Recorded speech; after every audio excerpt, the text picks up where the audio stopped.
Pernah kepikiran nggak sih apa coba kesamaan antara daftar teman di media sosial, silsilah keluarga, dan jadwal kuliah? Ternyata jawabannya adalah sebuah ide matematika yang simpel banget, yang diam-diam jadi fondasi dunia kita. Hari ini kita bakal bongkar struktur tersembunyi di balik semua koneksi ini. Oke, buat ngertiin ide gedenya, kita nggak bakal mulai dari rumus yang ribet-ribet kok. Justru sebaliknya, kita akan lihat dari contoh yang super familiar yang nunjukin kalau matematika ini tuh ada di sekitar kita setiap hari. Pertanyaan ini kedengarannya emang rumit ya, tapi jawabannya tuh dimulai dari sesuatu yang simple banget. Yuk kita bedah struktur matematika rahasia ini, dimulai dari contoh jadwal perkuliahan. Coba dibayangin ada dua grup, satu grup isinya mahasiswa, dan satu lagi isinya mata kuliah. Nah, inti dari semua ini tuh cuma hubungan simpel di antara keduanya.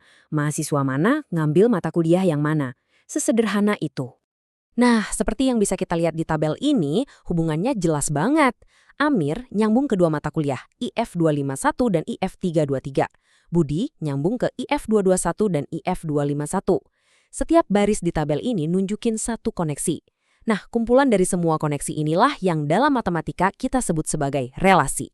Oke, sekarang kita udah dapat feel-nya kan lewat contoh tadi. Sekarang yuk kita kasih baju formal ke ide ini dan lihat gimana para matematikawan mendefinisikannya secara presisi. Ini nih definisi intinya. Kedengarannya mungkin teknis banget ya, tapi intinya ini cuma cara matematis buat bilang sebuah daftar dari semua koneksi yang ada. Ingat tabel mahasiswa sama mata kuliah tadi? Relasi biner itu ya cuma daftar resmi dari tiap pasangan mahasiswa mata kuliah yang kita lihat di sana. Nah, ini poin pentingnya. Notasi formal pakai kurung kurawal ini tuh cuma cara lain buat nulis persis apa yang ada di tabel kita. Tiap pasangan di dalam kurung, kayak Amir, IF 251, itu adalah satu garis koneksi. Ini cara yang ringkas dan universal buat nyatet sebuah hubungan. Satu hal yang keren banget dari konsep relasi ini adalah kita bisa menggambarkannya dengan berbagai cara. Informasinya sama persis, tapi tampilannya beda-beda. Dan tiap tampilan punya plus minusnya sendiri. Yuk kita lihat beberapa caranya. Yang pertama ya jelas, tabel. Format ini kan udah familiar banget ya buat kita. Jelas, rapi, dan gampang dibaca manusia. Ini cara paling umum kita lihat data di spreadsheet atau laporan. Sekarang coba deh kita bayangin, kita gambar semua nama mahasiswa di sisi kiri dan semua mata kuliah di sisi kanan. Terus buat setiap koneksi, kita tarik garis panah. Ini bakal ngebentuk semacam jaring koneksi yang visual. Kita bisa langsung lihat misalnya, wah mahasiswa ini paling banyak ambil matkul, atau matkul ini paling laku. Dan yang ketiga, ini cara yang komputer suka banget, matriks. Aturannya gampang, kalau ada hubungan, kasih angka 1. Kalau nggak ada, ya 0. Lihat deh barisnya Amir. Ada angka 1 di kolom IF 251 dan IF 323. Buat kita mungkin nggak seintuitif diagram panah, tapi buat komputer, ini format yang super efisien dan cepat buat diproses. Ini tuh bahasanya mesin buat ngomongin sebuah hubungan. Oke, kita udah tahu nih apa itu relasi dan gimana cara ngegambarinnya. Tapi ini baru pemanasan loh. Bagian yang paling serunya adalah ketika relasi-relasi ini punya semacam kepribadian atau aturan main tertentu yang nentuin gimana mereka berperilaku. Cuma dengan nanyain 3 pertanyaan simpel ini, kita bisa langsung ngerti sifat fundamental dari setiap hubungan. Ini kayak ngasih kepribadian ke sebuah relasi yang nantinya bakal nentuin apa yang bisa dan nggak bisa kita lakuin dengan relasi itu. 2 sifat yang penting banget itu simetris dan anti setangkup. Intinya sih nanya, hubungan ini jalan 2 arah atau 1 arah? Relasi menikah dengan itu simetris. Kalau saya nikah sama kamu, ya kamu juga nikah sama saya. Bolak-balik kan? Tapi relasi adalah orang tua dari itu anti setangkup. Kalau saya orang tua kamu, nggak mungkin kan kamu jadi orang tua saya. Ini jalannya cuma 1 arah. Terus kenapa sih kita harus pusing-pusing mikirin semua aturan dan definisi ini? Karena ide-ide simpel soal koneksi dan sifat-sifatnya ini adalah mesin yang ngegerakin salah satu penemuan paling powerful di dunia modern, basis data atau database. Dari tadi kan kita cuma ngomongin hubungan antara 2 grup aja ya, kayak mahasiswa dan mata kuliah. Tapi gimana kalau kita mau menyambungin lebih dari 2 hal? Nah, disinilah kita lompat ke konsep yang lebih gede, relasi n-ary.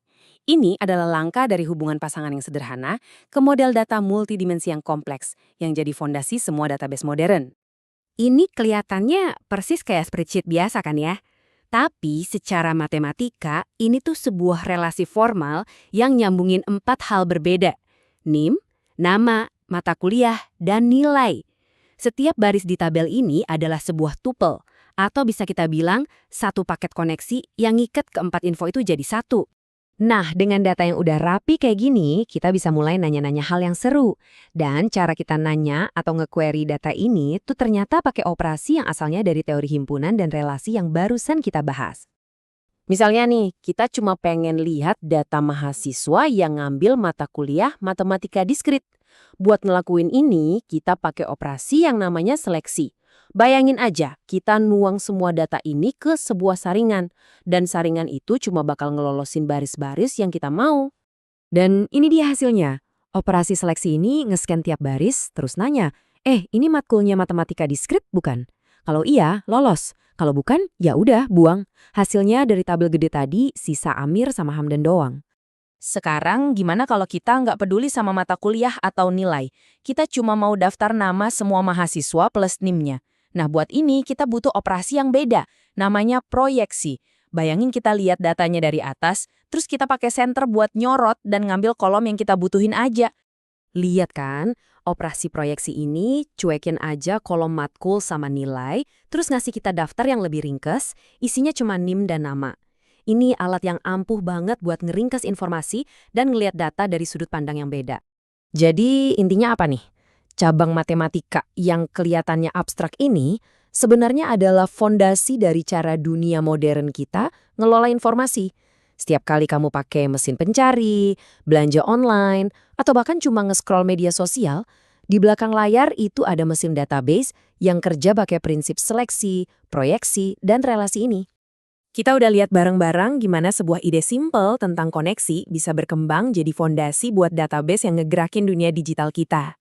Mulai sekarang, pas kamu lihat friend suggestion di medsos atau rekomendasi produk, ingat aja, itu semua dasarnya cuma relasi matematika. Jadi pertanyaannya, setelah tahu semua ini, apa itu ngubah cara kamu mandang dunia? Terima kasih sudah menyimak pembahasan kali ini.